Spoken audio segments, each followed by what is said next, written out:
काफी सालों बाद मैं अपने गांव लौटा था। शहर की भागदौड़ से थककर सोचा कुछ दिन गांव के पुराने घर में शांति से बिताऊं। घर वैसा ही था, टूटी दीवारें, सूखा पेड़ और सामने वो पुराना कुआं जिसके बारे में बचपन में दादी डरावनी कहानियां सुनाया करती थी। कहा करती थी, इस कुएं से कभी रात में पानी मत लेना, वहां एक औरत की आत्मा बसती है। मैंने तब इन बातों पर कभी ध्यान नहीं दिया था, लेकिन उस रात सब कुछ बदल गया। शाम ढलते ही गांव पर सन्नाटा छा गया। दूर से कुत्तों के भौंकने की आवाजें आ रही थीं। मैं चारपाई पर लेटा था जब अचानक लगा कि कुएं की तरफ से किसी औरत के रोने की आवाज आ रही है। पहले तो सोचा मेरा भ्रम है, लेकिन जैसे जैसे आवाज बढ़ती गई मेरा दिल तेजी से धड़कने लगा। कौन है वहां? मैंने दरवाजे से झांककर चिल्लाया। जवाब में वही सिसकियां और ज्यादा गहरी हो गई। डर और जिज्ञासा दोनों ने मुझे कुएं तक जाने को मजबूर कर दिया। अंधेरे में टॉर्च लेकर जब मैं वहां पहुंचा तो देखा कुएं के पास एक औरत बैठी थी।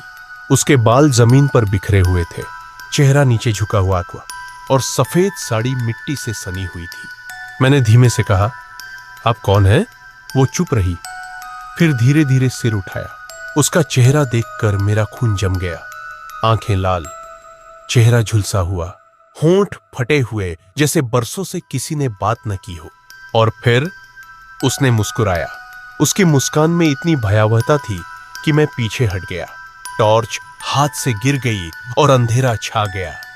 तभी उसने अपने लंबे अस्वाभाविक हाथ मेरी ओर बढ़ा दिए। उसकी उंगलियां मेरी गर्दन तक पहुंची, ठंडी बर्फ जैसी। मैं चिल्लाने की कोशिश कर रहा था, मगर आवाज गले में ही अटक गई। कुछ सेकंड में ही सब कुछ धुंधला हो गया और मैं बेहोश हो गया। जब होश आया तो सुबह हो चुकी थी।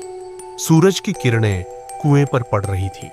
मैंने चारों ओर देखा, वहां कोई नहीं था। सिर्फ टॉर्च वहीं गिरी पड़ी थी और मिट्टी पर किसी के गीले पैरों के निशान थे जो कुएं की ओर जाते थे लेकिन वापस नहीं आते थे। मैं भागकर घर गया।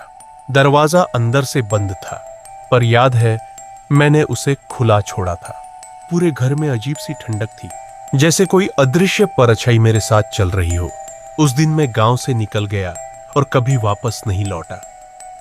पर आज भी जब रात में आंखें बंद करता हूं तो वही आवाज सुनाई देती है, पानी दे दे।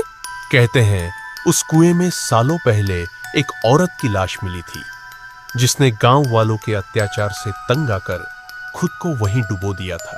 शायद उसी की आत्मा अब भी अपने अधूरे दर्द में भटक रही है, किसी ऐसे की तलाश में जो उसे फिर से सुन ले। और मैं जानता हूं वो अब भी मेरे नाम से पुकारती है।